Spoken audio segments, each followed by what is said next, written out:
Support for the show comes from Adobe Express. These days, there are a million different ways to reach your customers, but that can also mean a million different pieces of content. It can be overwhelming. Adobe Express can help with templates, brand kits, and generative AI that's safe for business. Your team can create its own content and it will always be polished and professional. When everyone can create content themselves, it's easier to get on-brand content out in the world faster. Go from cookie cutter to class of its own. Switch to the quick and easy app to create on-brand content, Adobe Express. Learn more at adobe.com/express/business. True story. I have used Adobe Express and I was shocked how easy it is to use and produce content. Welcome to Office Hours with Prof G. Today we're finishing off our special 3-part series, Prof G on marketing, where we answer questions from business leaders about the biggest marketing challenges and opportunities companies face today. What a thrill! Question number 1. Our first question comes from Dan Weil on Instagram. They ask, what lessons from marketing can the average person use in their day-to-day life? Basis of marketing is, all right, how do I create a product after identifying a market and a need? And so I think essentially my most popular session in my course is the brand you, and that is trying to think of yourself as a brand. It just shocks me how many people spend their entire lives in brand management thinking about every component and touch point of a product or service to create intangible associations or a brand. Brand is emotion. Brand are intangibles such that you get kind of unfair advantage, right? And then they don't think about what their brand is. So think about what is your market, right? Are you in the market to find a job in accounting? And then think, okay, how do I create a product, me, that attracts or is very attractive to the market of potential employers in accounting? Is it certification? Is it a CFA? Is it the way I dress, looking very orderly? Is it having knowledge, specific knowledge about a very deep niche in accounting? Is it beginning to create content around accounting such that people notice me? It's figuring out what is your market, like in the mating market, in the professional market. What do you want to achieve? What's the market for getting that level of achievement? And then reverse engineering to what certification, character attributes, physical appearance, activities and behaviors will in fact make you most attractive to your potential market. And being really strategic about it, right? Being really kind of thoughtful about it. What is, I want to appeal to thought leaders, I want to have a lot of influence, and I want to appeal to young men. But I did a little bit more analysis. What I really want to appeal to is I want to appeal to young men and I want to appeal to their moms. And the way I appeal to young men is I start thinking about, okay, young men are very focused on finance and economic security. They also, I think, they're the white space for young men, and straight men, quite frankly, is to be more emotive and more vulnerable. So I talk about stuff that's a little bit uncomfortable. I'm also irreverent and profane. Now, some of that is authentic because I am a profane and vulgar person, but quite frankly, some of it is marketing because I want, I'm an older dude, so to resonate with younger people, I do think they like a guy or are attracted to a product that is a little bit irreverent, a little bit fearless, and quite frankly, funny. So marketing isn't finding consumers for your product. It's figuring out what market you want to go after and then reverse engineering to yourself and saying, how do I become the best product that market can't resist is more attractive to that market? Who are you? What's your core value proposition? What do you want to be known for reputationally?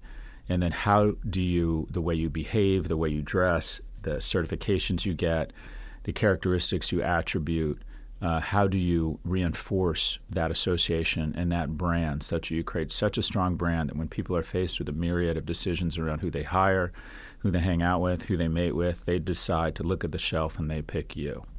Question number 2. Our next question comes from Threads. Lee asks, as a professional artist, we are told that we can never look like we are marketing, yet we must market to make sales.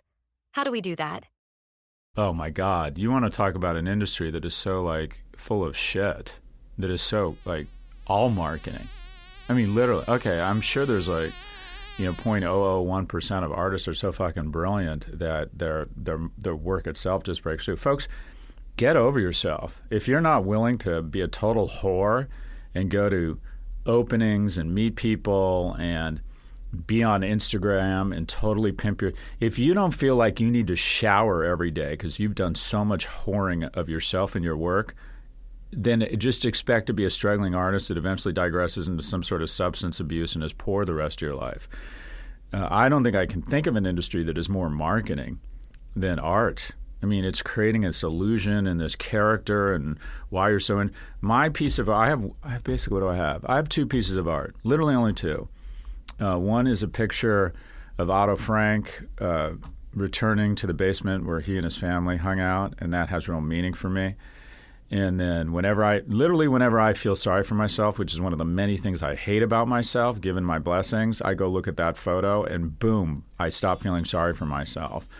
The second piece of art I own is this thing. It's called Map for a Politician, and it's by a guy named Grayson Perry.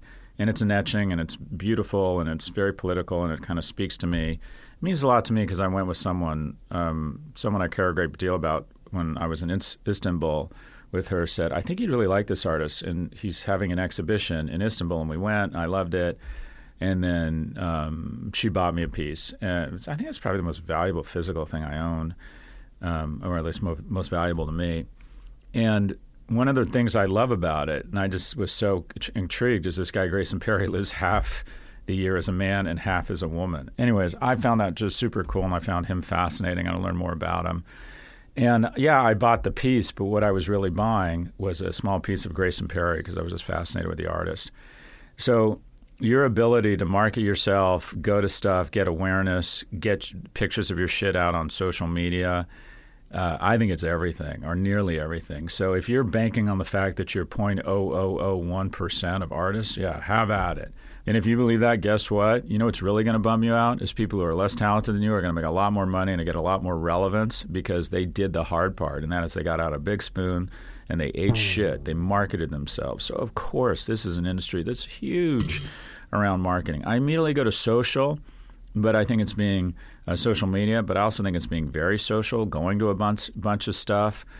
I can't tell you how to do this, but quite frankly, I think being quirky in the art field or being really standing out in terms of the way you dress, you are your own brand, is really important. And just meeting with as many people as possible. I think this is the ultimate sales and marketing industry, and that is, what is art? It's 49% the art, and it's 51% marketing. Get over yourself. Start marketing. All right, we'll be right back after a quick break.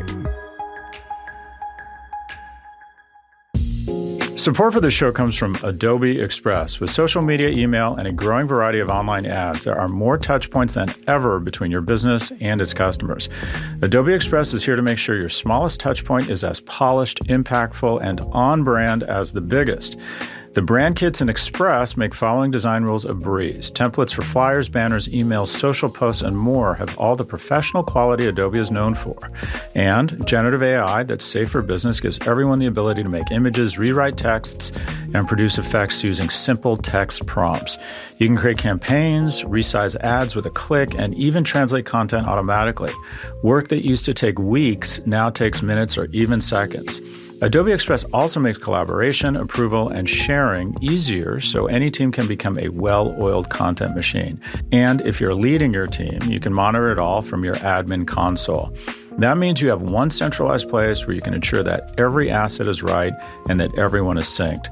Go from fragmented to business-friendly. Switch to the quick and easy app to create on-brand content, Adobe Express. Learn more at adobe.com/express/business. True story, I've actually used Adobe Express, and I was genuinely impressed with how easy it is to create professional content that you can immediately push out.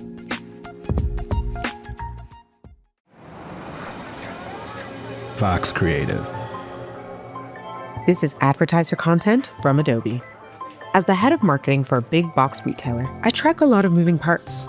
In addition to our online presence, we have hundreds of locations in dozens of countries. We're about to launch a full refresh of our brand. The new look and feel is a lot bolder and brighter. With all of the changes, our teams still need to create content fast and follow the new brand guidelines. That's why I chose Adobe Express. For members of the marketing team like me, this brand refresh means we have to work together to create a ton of content for different channels. We need to be consistent, but also fast and flexible. Adobe Express has us covered. Generative AI that's safe for business lets us create new content in seconds. Brand kits let us centralize our design assets so we can always access or share the latest and greatest. Collaborating with my team members has never been easier. And you know what? We're having more fun, too. Adobe Express, the quick and easy app to create on-brand content. Learn more at adobe.com/express/business. Welcome back. Our final question comes from VoidDeer1234 on Reddit. They ask, if a new alternative party were to emerge in the USA that was centrist in nature, how would Scott package the brand? Name, messaging, media tactics, etc.?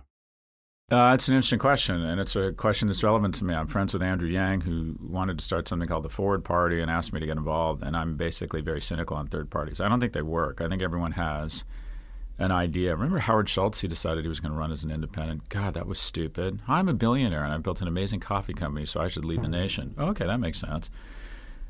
Anyways, the question for me is, if the Democratic Party is going to reinvent itself and become the new third party or a more robust party, what would it look like? I think in general, Democrats or this new third party you're talking about need to be less focused on trying to acquire social status and studying to a purity test around an orthodoxy of what your political party is supposed to represent for society and lecturing at people and trying to be social engineers or evangelists of an orthodoxy, and focus on the following. How can government and the platform that is the United States provide more emotional and material success for people?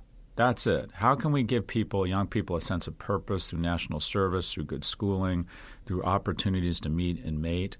And then how can we implement a series of policies that fill in the gaps such that young people can have a reasonable shot, more than a reasonable shot, a probable shot at achieving what is the most rewarding thing in the world, and that is finding someone to fall in love with and having a certain level of prosperity where you can raise your kids, take a vacation, not worry about health care. 40% of American households have medical debt. What does that mean? We need a party that gets very serious about stopping lobbying and ensuring that Ozempic and Humira don't cost 8 times more than what people in other nations pay for it. Think about how outrageous it is that we pay more for pharmaceuticals than any other nation despite the fact that we invent them.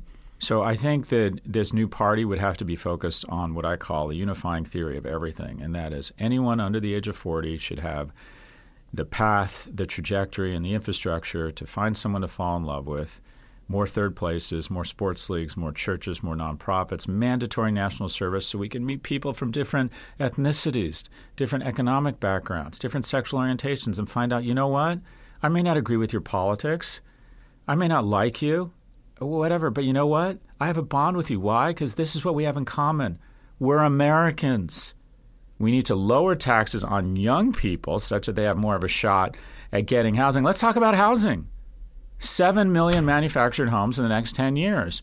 Little cool communities with young people. They pop up their cool coffee shops and their cool cultural institutions, and we massively bring down the cost of housing. Federal legislation that does away with this NIMBYism, such that we have more housing and people can actually afford a fucking house. $25 an hour minimum wage. If it had just kept pace with productivity or inflation, it'd be at $23. But small businesses would go out of business. No, they wouldn't. Minimum wage programs in Washington State and California have resulted in economic growth. Why? Because the wonderful thing about poor and middle-income households is they spend all their money creating a multiplier effect. The economy actually gets a stimulus. All of these things could be done. We need leadership. We need data-driven government that is willing to stand up to special interest groups, that stops this ridiculous transfer of money from young to old. For the first time, a 30-year-old isn't doing as well as his or her parents were in 250 years. That means America isn't working. So here is the unifying theory of everything for your new party. Anyone under the age of 40 should have an obvious aluminum path where they can meet someone, fall in love, have a reasonable lifestyle, have a house, and afford to have children and feel good about America. That's it. Not that hard. We've fucked it all up. We can unfuck it. That's your third party. That's all for this episode. If you'd like to submit a question, please email a voice recording to officehours@profgmedia.com. That's officehours@profgmedia.com. Or if you prefer to ask on Reddit, just post your question on the Scott Galloway subreddit, and we just might feature it in an upcoming episode. Oh, good God, that's exciting. Support for the show comes from Adobe Express. With Adobe Express, you don't need a degree in graphic design to create polished and professional content. You just need to know your products and know your customers. Adobe Express will take care of the rest. They've already helped teams at major corporations around the world create the content they need quickly, easily, and at scale. Now that you've heard how Adobe Express can help businesses with all their content needs, it's time to go try it out for yourself.